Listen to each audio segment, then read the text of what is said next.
Hello, welcome to another City Sports special. We are speaking to Team Ghana's 4x100 meter relay team all the way from Tokyo. That's where the Olympic Games are underway. On Friday, of course, they competed in the final of the men's 4x100 meter relays. They got disqualified, but it was an incredible feat yet again for Team Ghana's 4x100 meter relay team. Their debut at the Olympic Games, they make the final and they're coming back home with an incredible new national record. I've got 4 members of the team along with their coach Andrew Owusu joining us from their base in Tokyo. Hello guys, thank you very much for joining us here and welcome to City TV special. Hello. All right, great. I'll start with you, Andrew. You've been with these guys for the past 6-7 weeks, I guess, from the camping in the US all the way to Tokyo. You've seen them set that national record in the heats. I mean, just tell me what the feeling is. Of course, they got disqualified in the final, so there's a lot of emotions running through your mind at the moment. But just let me understand what these past 7 weeks or so have been like for you personally working with these guys. Well, I think it's been an honor working with them. I am humbled by the experience. And then also just the level of maturity that they've displayed. So for me, on my side, I think it's been relatively easy working with them. Coach Julius Apidogo is also here with us. Unfortunately, he's not in the room right now, but also has been instrumental in getting them ready here. I think in terms of emotions, as you said, it's been a roller coaster. With regards to the overall trip getting to this point, I think we've learned a lot of lessons, and, you know, a lot of improvement in such a short time. Yeah. Sean, let me come to you. I mean, these guys that you run with, you're the most experienced member of the team. A lot of them, in fact, every single one of them by you is below the age of 25. That's incredible potential in this particular relay team. Yourself, having been part of this team, history making, of course, you won gold, you went to the World Championships, Tokyo, you've qualified for another World Championships already. I mean, what is that like for you to break the national record? When that time came up and you saw that you were part of history, what was the emotion like for you? It's always been a dream to compete in the 4x1 with Team Ghana, so that's something I've always wanted to do. Breaking a national record means a lot. We've got so much potential to go. We feel like we haven't yet hit our max. We still want more. We're still hungry. So yeah, that's one of the ticks of my checklist that we've ticked off. We managed to make an Olympic final for the 4x1, so I'm pleased. That's incredible. And Joe, I mean, obviously you anchored the team to victory, and I'm sure when you went across the finish line, you looked at that time, I mean, 38.08, that's incredibly fast, and especially considering that the record has been standing since 1997. That must be very special. Yeah. Like Sean said, we feel like we still have more in the tank. We see ourselves to be a sub 38 team. It might sound a little, crazy, but we feel like with the potential that we have, looking at our individual times in our individual events, we feel like we could do better. Yeah. Even though there's a national record, I mean, we thank God that we're able to break it. It's been there for a very long time, but we know we still have more in the tank, and hopefully the next time we can even break our record. Yeah, incredible indeed. And Joe, let me stick with you with one more question, of course. The disqualification that happened in the final, of course, a lot of us are choosing to focus on what you have achieved, but also you can't help but look at what happened in the final and then look at what could have been, kind of. What do you think it sort of didn't work out for you guys in that particular final? How do you think that going forward something can be changed? And I'll come to Andrew on that, but from your point of view, what did you think kind of didn't work out for you? Honestly, I feel like relay is a relay. I mean, looking at all these big teams like great relay countries, USA, Jamaica, America, Great Britain, anything could happen in a relay. And it's looking at us like we just knocked out USA in our heat. You know, I can imagine what's going on in their minds too, but like anything could happen. So what disqualified us could happen to any other country. It doesn't matter how long you train, a relay is a relay. Like the stick passing is very, very important. So, I mean, I really have it down. Yeah, I understand. Azza, let me ask you this. I mean, obviously, you guys, for example, you were never together. You didn't camp ahead of the African Games. You went there and you won gold. You didn't camp. You went to the World Championships and you lowered the time from that goal-winning run in 2019 at the African Games. Then you went to Silesia with no camping, 2 days of training, and you qualified for the World Championship and the Olympics. You camped for 3 weeks going into Tokyo. Did you know, like, did it give you the impression that you were always going to break the national record because of the time you had together? Yes, of course, absolutely. I mean, we saw it coming. I mean, we have the potential. We have been doing really good individually, and we trusted each other. And you know, looking at the team chemistry and everything. I mean, it's not just about going to the tracks and passing the baton around. No, it's about the relationship we have off the track and all the time. You know, we call each other to check up on each other, how we are doing and all that. So when we get on the track, we have that trust. We have the trust of, you know, let me leave. He's going to pass me the baton and all that. So I think that amounted to, you know, we running such a good time to, you know, break the national record. So it's all about the trust that we have with each other, and also we individually performing really well the whole of this season. So it's something that has been coming. So we saw it coming, and it didn't really come as a surprise to us. As Joe said, we are capable of running a sub 38, and we have a lot in the tank, and I know we can run sub 38, sorry. Yeah, and I'm sure that everybody agrees 100% that you guys are capable of doing a sub 38, and that would be absolutely phenomenal. But also in relation to you, as in particular, you did also, and I'll come to you, Joe, as well on the individual events and all that. But also, what is it like for you running at your debut Olympic Games? I mean, for the relays or even for the individual events, what is that like, going to that track and calling yourself an Olympian and stepping in there and doing it for the very first time?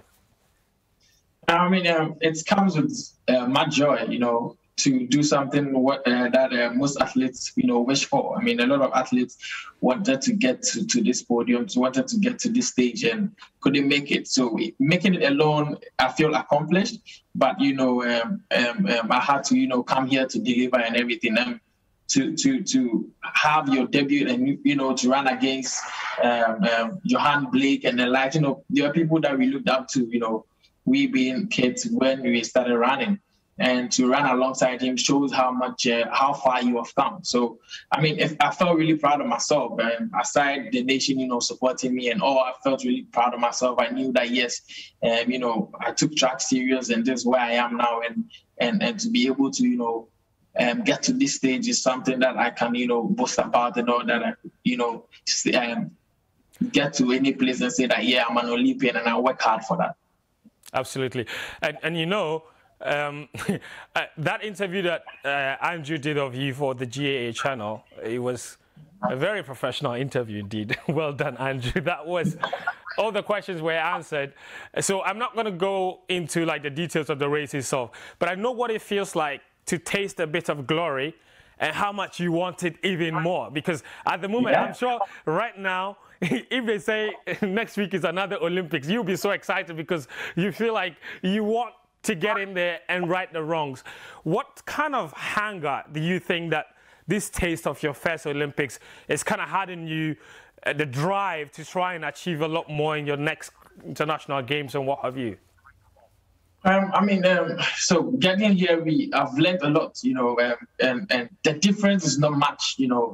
Looking at us and looking at the professionals, I don't think there's really much difference. And coming here, we've really learned a lot. We sometimes stay at our position just to observe them and all that. I mean, they are really, really experienced and all that, but you can see that the difference is not that big. And, you know, we have just few touches that we have to make to, you know, get to their level. So I think me coming here, I've learned a lot of things, and I'm happy for that. And I'm happy that I was able to come out here to experience and also to learn a lot of things.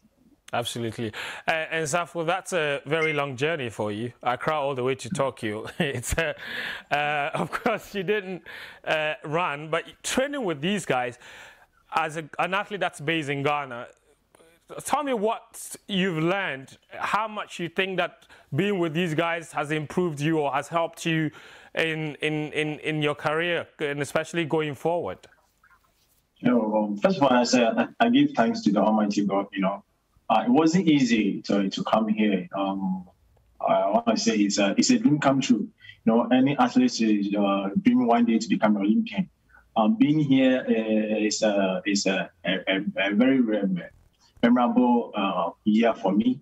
I would say I'm a part of the 4x1 relay who made a national record. Yeah. So I'm really excited. Yeah. That's amazing. I mean, you've been doing wonderful stuff here at home. I mean, you know, I've followed you for a very long time, been to so many GA national circuits and what have you. So I'm very proud of how far you've come yourself. Sean, let me come. I mean, you competed in Rio in 2016 as well. When you compare that to now and the amount of interest you guys have generated in those 5 years, you must feel really proud about how much, you know, interest is really, you guys have really stoked in Ghanaians about athletics. Because 5 years ago, people didn't seem to care that anybody was in Rio, really. But now the whole nation stayed up at 2 a.m. every single night to watch you guys. Yeah, that's it's overwhelming. We're very happy for that. The nation has been very, very supportive to all of us. We really appreciate them and we thank them. Yeah, so 5 years ago, 2016, there wasn't even a relay team among us. Right. So this goes to show you that some teams have been running from 2016 to try and qualify and get a medal at the 2020 Olympics. And where we haven't even formed a team, and we've managed to find a team in 2019. So we've been training for 2 years, and we managed to make an Olympic final in that short space of time. So to go on further, who knows what we could do down the line. Yeah, and obviously for you, Joe, you also competed in the individual event, the 200 meters. You made the semi-final, and that's not 2 successive semi-finals as your only 2 most international competitions. I remember in the Commonwealth Games, you were also in the semi-finals, I believe. And at the Olympics, you made the semi-finals yet again. The next step, the next logical step, obviously, is to make the final at your 3rd attempt. But tell me about the feeling for your individual event, the 200 meters. What do you make of what you've been able to achieve in there? Are you a bit excited about it, proud of it, or slightly disappointed that you didn't make the final? I would say I'm excited and slightly disappointed because I'm excited because it's not many people were able to make it here, and I was able to make it here to move to the next round, advance to the next round. I'm disappointed because I feel like I could have done better. I feel like I still had more in the tank, and there were just a few stuff that I feel like I could do to be able to go to the finals, and casting my mind back to 2018 when I made a Commonwealth team, it gave me a lot of experience, and that carried me, you know, all the way from 2018 to 2019, 2020, and now the Olympics semifinals. I enjoyed every bit of it, and I've learned so much from it.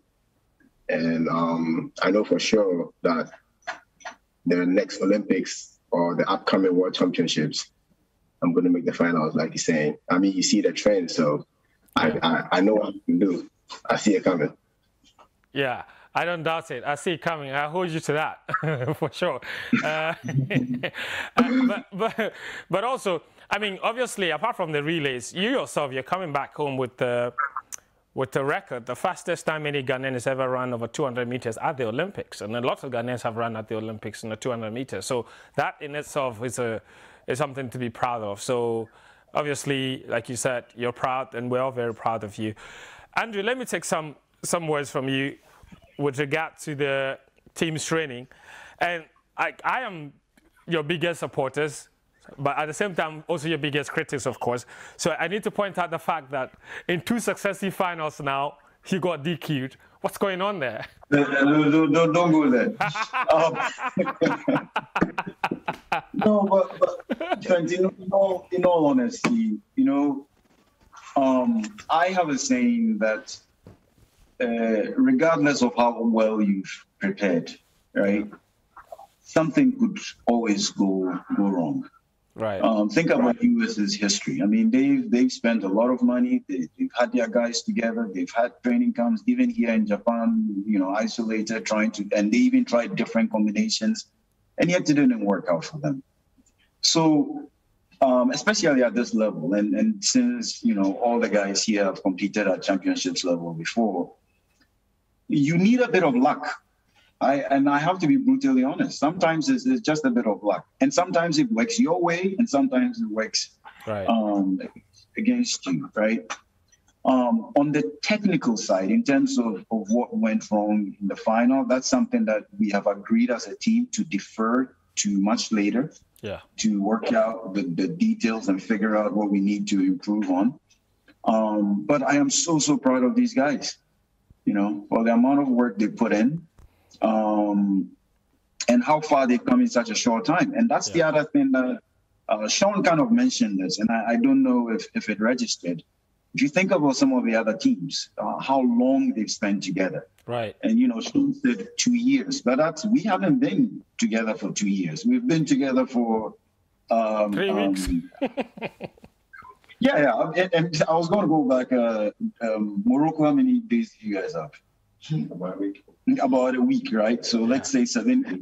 World relays, they had 2 days? Yeah. So that's 9 days. And then Doha, I mean, you virtually had a week, right? Yeah. So 2 weeks plus the training camp and what we had here. And then you compare to guys who've been doing this for years. 10 years. Right? We didn't even have the luxury of trying out new combinations, because remember, even at training camp, Safo couldn't be there, Sean couldn't also be there because of travel restrictions, COVID-related travel restrictions. Yeah. So we couldn't even try out different combinations that might have actually worked better for us. And so once again, what they managed to achieve is remarkable. I mean, you think of what they've checked off in just 2 years, right? African champions. We went into All Africa Games with just the hope of doing well. They actually won it. They went to Doha, ran quite well. They barely just missed out. Then the next goal was, okay, can we even qualify for the Olympics? They checked that off at World Relays.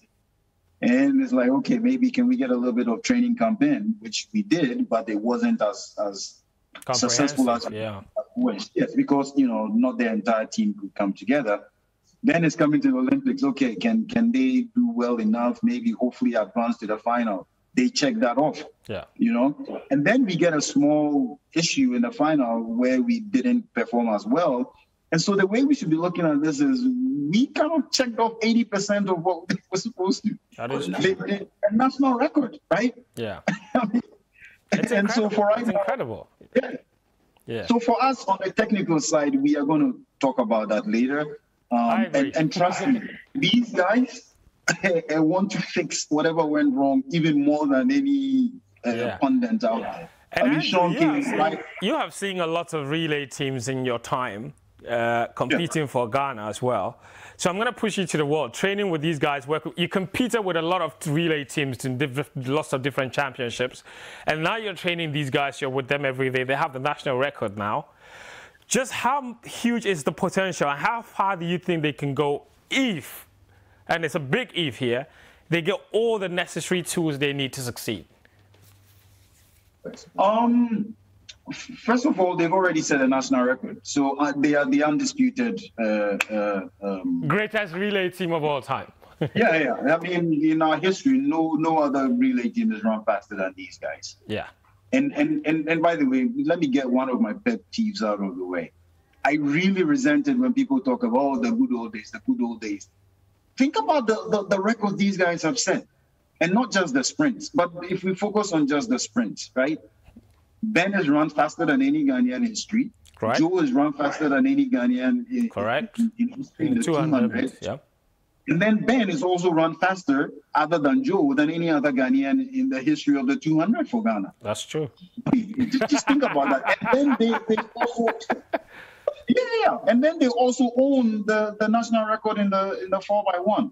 Yeah. And if you take into account ridiculous. the fact that we actually had a bit of an issue on the first exchange in the heat, and they still run 38.08. You realize that, man, these guys, the potential is huge. Yeah. Now, the question is whether as a country, we are willing to invest in them. Or are we going to just hope and ride on their shoulders without really putting in the investment? And that's my biggest worry right now for them. What do you think, Andrew, what do you think would be an appropriate investment in these athletes to make sure that they can get to the next step? An appropriate investment is what most other countries do, which is they get a monthly stipend that allows them to focus on their training. That would be an appropriate investment. Right. And then also being able to fund them once, say, the NCAA system is, the NCAA calendar is over, for them to be able to get to Europe, compete in some of these bigger competitions, which better prepares them for when we go to championships like the World Relays or World Championships or the Olympic Games or the African Championships. These guys have as much heart as any Ghanaian cohort that I've been part of or I've witnessed. Yeah. And they've proven that even with the little that is available to them in a low resource environment, if they can do this, imagine if we actually had a comprehensive support program in place.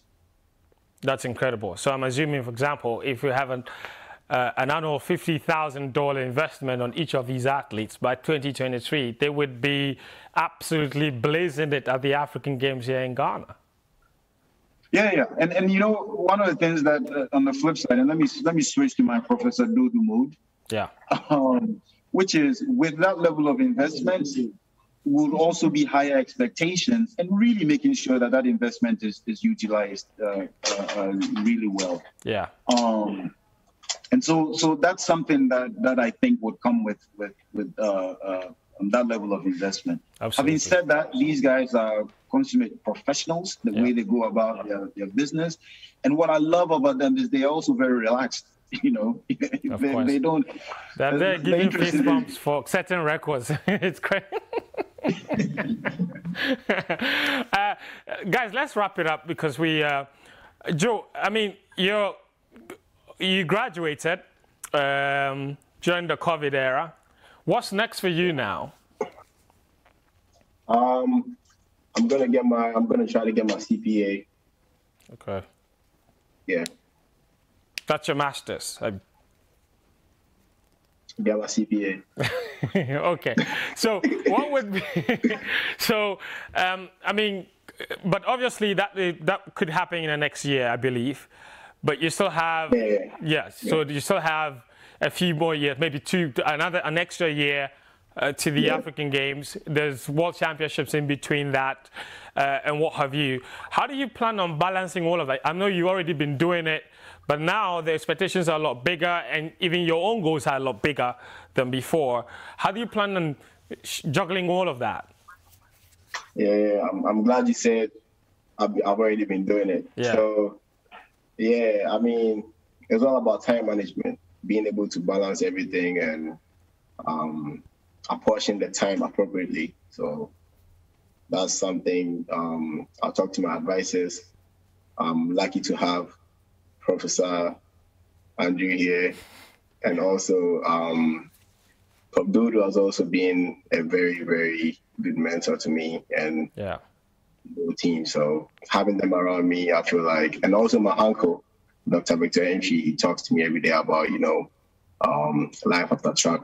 So I have that in mind. Yeah, having these people around me, I feel like it's not going to be difficult.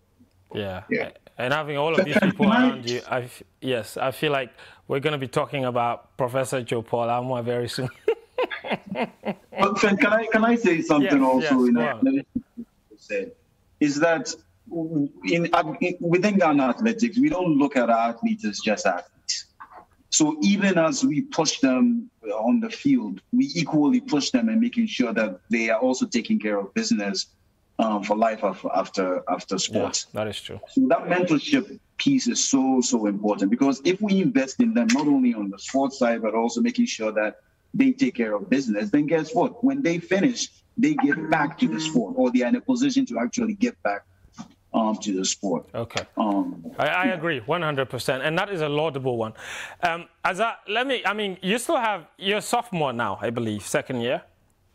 Yeah. Yeah. So you still have 2 more years of college to go.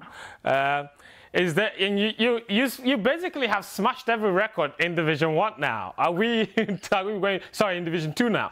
Are we going to see you maybe transfer to a D1 school, or what's going to go on there? Or you're just going to keep on smashing more records in D2, or what's going to happen? I think I'm comfortable where I am now, and I think you can actually run fast wherever that you find yourself. Yeah. Example, you can see that I was in a D2, I was able to run fast, and I was able to break all records. So I would still be there, but the plan is just to run a bigger meet this time, just to get the experience. So I wouldn't find myself wanting when I go to the big competitions and all that. So the plan is different. I just have to go to big meets, but I'll still be in the same school, be under the same coach, and do the same training and all that. Yeah, and we saw someone like Divine Odudura abandon school and go professional once he got a contract. Is that something you would do if an opportunity arises?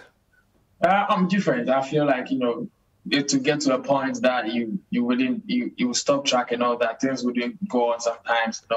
So once you have your education, you can go anywhere with it and continue your life. So it's not all about the track, but I have to aspire to become whatever that I want to become in life after track too. Absolutely. And Sean, you've been running for quite a long time now. You're probably the only professional athlete we have in this country at the moment. What's the next year or next 2 years going to be like for you, especially in the individual events outside of the relays, of course? Track wise, I'm just going to focus on working on myself and getting better at what I do best. Yeah. Hopefully, we injury-free season, so I can continue to perform at my best. My aim is I've got a few competitions lined up, major ones, World Indoors, World Championships, Commonwealth Games. Yeah. Hopefully, by that time comes, I should be ready, fully prepared, and get that individual spot. Yeah. And I agree 100%. Next year it's a big year for everyone, for all of us. The Commonwealth Games is in Birmingham. The World Championships is in the world mecca of athletics, obviously in Eugene. So that's always special. And then, so for me, I think from our point of view here, we will continue to give you all the support that you need. And I saw all of your messages after every single race, showing your appreciation to the people of Ghana and how much support that they've shown to you guys. And we're playing our part as well, trying to change the narrative, because it's very important for people to realize that to whom much is given, much is expected. To whom nothing is given, nothing is expected. So everything you guys are achieving at the moment, the country has to see it as a bonus. And then as an opportunity to see what can be done or what can be achieved if they invest in there. And that's the narrative we also try to push as media houses, as media personalities with a platform. That's what we try to push all the time, to let people see that there is opportunity here, and there is the need for investment, for people, for authorities, for policy to pay attention and try to shift resources there. So hopefully what you have achieved in Tokyo would shift the narrative, that it doesn't die, because we have the potential of, having conversations and forgetting about it when the competition is over. But we will keep reminding people. Hopefully you guys get all the support that you need. And we all know that the sky is definitely the limit. So, but we have to wrap it up here. So I'm just going to say thank you very much, guys, for joining us. May God bless you all. And then, of course, I wish you guys safe flights back to wherever you came from. But one final word from all of you. We have all been pushing. You were in that Zoom meeting before the Olympics started with Prof. Dodu. I have made it my personal mission to make sure that the national competition is organized, because we want to see all of you here competing against each other. Isn't that something you guys would love yourself? Because I personally feel like Baba Yara would be filled to capacity if all of you came down here for a national competition. Trust me. Joe, don't you agree? Actually, no, friends, you are absolutely correct. And you know, we did RLG in 2011, 2012. I think the challenge we've had, again, in a low resource environment, is how to balance that, because those type of meets really take a lot of money, right? Yeah. So if we are getting the necessary investment from Ghana as well as from corporate Ghana, and sponsorship, I think that would be ideal. I think next week we will be unveiling at least one major package that's coming up. Awesome. And so I think we are well on our way trying to rectify that. COVID kind of threw a big wrench in some of the plans we had. Yeah. And so, you know, let's discuss, or we'll talk about this a bit more next. And I just have one short suggestion. You hold one in Kumasi and you hold one at the Legon Stadium, home and away. You